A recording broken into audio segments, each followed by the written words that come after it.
সীমান্ত বুঝে না, সীমান্তে যে হত্যা হয় সার্বভৌমত্ব বুঝে না, জাতীয়তাবাদ বুঝে না, শুধু সংবিধান বুঝে। এই যে চুরি লাল চুরি পড়াইতে হবে সালাউদ্দিনকে হলো জবাবদিহিতার আওতায় আনতে হবে। উনি হলো নার্কোটিক্স এর সাথে জড়িত আছে, নাহলে বাংলাদেশে নার্কোটিক্স আসে কিভাবে? সরকারের যারা অনেক এমপি আছে তারা মাদক ব্যবসার সাথে জড়িত। পররাষ্ট্রমন্ত্রী ওই দুইজনে হলো, ওনাদেরকে চুরি পরিয়ে রাখা দরকার। সরকারকে আমরা বলবো, আপনি যদি সত্যিকারের জাতীয়তাবাদী হয়ে থাকেন তাহলে আপনি সীমান্ত রক্ষা আপনার প্রধান কর্তব্য। ব্রাহ্মণবাড়িয়ার কসবা উপজেলায় এখানে আমরা এসেছি, একজন কলেজ ছাত্রকে রাতের বেলা ভারতীয় খুনি বাহিনী ধরে নিয়ে হত্যা করেছে। এবং সেখানে আমরা ঘটনাস্থলে এসে যেটা বর্ণনা পেয়েছি, চোরা কারবারি যারা করে তারা তাদের একটা রুট বন্ধ করে দেওয়া হয়েছিল, তো তারা অন্য রুট চেক করার জন্য তাকে নিয়ে গিয়েছিল এবং সেখানে হলো এই নিরাপদ লোকটা তাদের কারণে হত্যাকাণ্ডের শিকার হয়েছে। আমরা এই বক্তব্য হলো ওনাদের ফ্যামিলি থেকে পেয়েছি। তো যে বিষয়টা হলো, আপনি যদি অপরাধ করে থাকেন তাহলে অপরাধের জন্য হলো দেশের আইন আদালত কানুন রয়েছে, সেটা তো হবে। আর যদি আপনি কোনো অপরাধও করে থাকেন, ডিরেক্ট গিয়ে যদি আপনাকে কেউ খুন করা হয়, তাহলে বোঝা যাচ্ছে বাংলাদেশে কোনো আইন বিচার আদালত এবং ভারতেও কোনো বিচার আদালত বলে কোনো কিছু নাই। এই জন্য আমরা সরকারকে আহ্বান জানাবো, যদি অতি দ্রুত সীমান্ত হত্যার উদ্যোগ নিন, বন্ধের উদ্যোগ নিন, এবং যে শহীদ ফ্যামিলিগুলো রয়েছে সীমান্তে সেগুলোর সাথে সাক্ষাৎ করুন। এখানে স্কুল কলেজ ইউনিভার্সিটি নির্মাণ করুন, যাতে মানুষের জীবন জীবিকা নিশ্চিত হতে পারে। এবং সাথে সাথে সীমান্তে যে হত্যাগুলো হয়েছে, এখানে যারা বিভিন্ন ব্যবসার সাথে জড়িত আছে, চোরা কারবারি মাদকের সাথে, তাদেরকে আইনের আওতায় নিয়ে আসার জন্য। এবং বর্তমান পরিস্থিতিতে আমরা যেটা দেখছি, স্বরাষ্ট্রমন্ত্রী এবং পররাষ্ট্রমন্ত্রী ওই দুইজনে হলো, ওনাদেরকে চুরি পরিয়ে রাখা দরকার। ওনারা কোনো স্টেটমেন্ট নাই, কোনো বক্তব্য নাই, ওনাদের কোনো উদ্যোগ নেই। এই জন্য সরকার নাগরিকদের নিরাপত্তা দিতে পুরোপুরি ব্যর্থ হচ্ছে। সরকার যেমন ঢাকাতে ব্যর্থ হচ্ছে, সকল বিভাগে সীমান্ত নাগরিকদের নিরাপত্তা দিতে ব্যর্থ হচ্ছে। এই জন্য সরকারকে আমরা বলবো, আপনি যদি সত্যিকারের জাতীয়তাবাদী হয়ে থাকেন তাহলে আপনি সীমান্ত রক্ষা আপনার প্রধান কর্তব্য। আর যদি আপনি সীমান্ত রক্ষা করতে না পারেন তাহলে আপনি একটা ভুয়া জাতীয়তাবাদী। এই জন্য যারা ভুয়া জাতীয়তাবাদী আছে তাদের হাতে দেশ নিরাপদ নয়।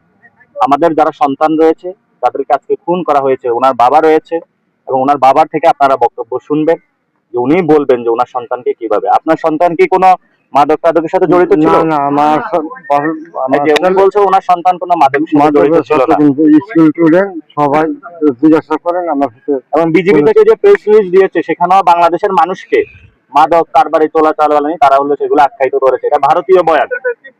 আমরা বলবো বিজেপিকে ভারতীয় বয়ান থেকে সরে আসার জন্য।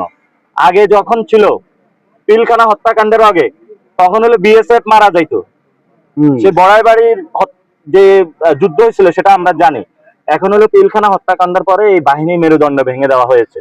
আমরা আশা করবো এই বাহিনীকে নতুন করে পুনর্গঠনের জন্য এবং নতুন উপযুক্ত ট্রেনিং এর মধ্য দিয়ে সীমান্তকে রক্ষা করার জন্য। আপনারা রোড মার্চের ঘোষণা দিয়েছেন, যদি আমরা বলেছি যে হলো, যদি আমরা সরকার গঠন করি, ইনশাল্লাহ আমরা সীমান্তবর্তী পুরো এলাকা জুড়ে অনেকে রোড বানায়, আমরা হলো এখানে খাল খনন করব, যাতে ওই পার থেকে খন্দকের যুদ্ধের মতন যাতে কেউ ওই পার থেকে এপারে কোনো মাদক বাংলাদেশে আর না পাঠাতে পারে, কারণ যুব সমাজকে নষ্ট না করতে পারে। সরকারকে বলবো যে আপনি এখানে আইসা মাদক ধ্বংস করুন। ভারতের যে ফ্যাক্টরি গুলা রয়েছে সীমান্তে, তারা প্রচুর মাদকের ফ্যাক্টরি স্থাপন করেছে, এবং এগুলা তো অনেক পার্লামেন্টারিয়ান মেম্বারও এই ব্যবসার সাথে জড়িত। সরকার পার্লামেন্টে ঢুকার আগে এগুলার হলো মাদক খেয়ে আসছে না কিনা সেগুলো হলো চেক করানো আগে দরকার, তাহলে হবে। সরকারের যারা অনেক এমপি আছে তারা মাদক ব্যবসার সাথে জড়িত, তারা ইয়াবা ব্যবসার সাথে জড়িত। বাংলাদেশে তাহলে ঢাকাতে ইয়াবা পাওয়া যায় কেন? পোলাপাইনের কাছে গাঞ্জা পাওয়া যায় কেন? পেন্সিডিল পাওয়া যায় কেন? সরকারের যারা এমপি আছে, স্বরাষ্ট্র বিভাগ আছে, তাহলে তারাও এটার সাথে জড়িত আছে। এই জন্য সালাউদ্দিনকে হলো জবাবদিহিতার আওতায় আনতে হবে। উনি হলো নার্কোটিক্স এর সাথে জড়িত আছে, নাহলে বাংলাদেশে নার্কোটিক্স আসে কিভাবে? সেটা আমাদের প্রশ্ন। আমরা বলেছি যদি সীমান্ত হত্যা আরো বাড়ে, সরকার যদি উদ্যোগ না নিতে পারে, আমরা সীমান্তের দিকে লং মার্চ দিব ইনশাল্লাহ, বাংলাদেশের সবাইকে নিয়ে দেখবো আমাদের কে ঠেকায় তারা। এবং সরকারকে বলবো এর আগে আপনারা উদ্যোগ গ্রহণ করুন, যাতে আপনারা সীমান্ত হত্যা কমিয়ে নিয়ে আসতে পারেন। এবং কয়েকদিন আগে একজন সাংবাদিককে খুন করা হয়েছে, এখানে সাংবাদিকও নিরাপদ না, স্কুল কলেজ ছাত্র নিরাপদ না, কোনো নাগরিক নিরাপদ না, তাহলে বাংলাদেশের মানুষ কোথায় নিরাপদ? এটা সরকারের কাছে প্রশ্ন আমাদের। আমি আজকে আসার পথে অনেক জায়গায় আমাকে বাধা দান করা হয়েছে, আপনি 3 জন যাইতে পারবেন, 4 জন যাইতে পারবেন। আমি তো বাংলাদেশে দাঁড়িয়ে আছি, আমার যেটা ইচ্ছা সেটা আমি ঘুরবো, যেটা ইচ্ছা সেটা আমি যাব। হু আর ইউ যে আপনি আমাকে বলার জন্য যে আমি কয়জন সহকারে যাব? কালকে রাত্রে থেকে আমাদের ডিস্টার্ব করতেছে স্বরাষ্ট্র মন্ত্রণালয় থেকে। এই যে চুরি লাল চুরি পড়াইতে হবে সালাউদ্দিনকে, সীমান্ত বুঝে না, সীমান্তে যে হত্যা হয় সার্বভৌমত্ব বুঝে না, জাতীয়তাবাদ বুঝে না, শুধু সংবিধান বুঝে। এগুলো হলো ভুয়া সাংবিধানিক, এগুলো হলো ভুয়া জাতীয়তাবাদী।